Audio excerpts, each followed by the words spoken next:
ninyo, pag naisip po natin, kasi syempre nire-review ko rin, hindi lang po ano yung ginagawa natin ngayon. Inaaral ko rin ang kasaysayan natin. Saan pa nagmula yung City Hall natin. Lahat po, pinag-aaralan po natin yan kasama ng mga team. Ito po, tanong ko po madalas ngayon sa mga nakakasalubong ko.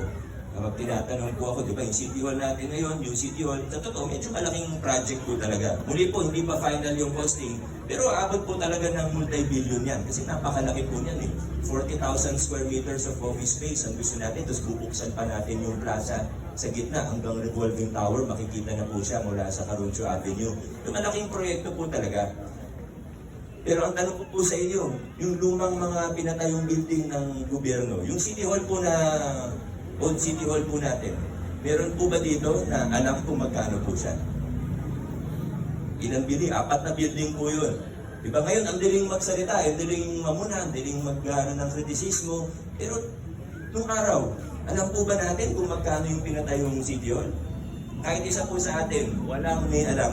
Wala pa akong nakausap sa ilang taon ko nag-iikot sa Pasig. Wala pa akong nakausap na alam kung magkano pinatayo, magkano yung halaga ng lumang City Hall. Kahit yung renovation na huli, wala po meron. Pero ngayon po, muli po, taguyod natin ang isang pamahalaan na bukas. Papakita ko hanggang sa huling sente po na ginagastos po natin, ipapakita sa dahil wala po tayong tinatago, papakita po natin.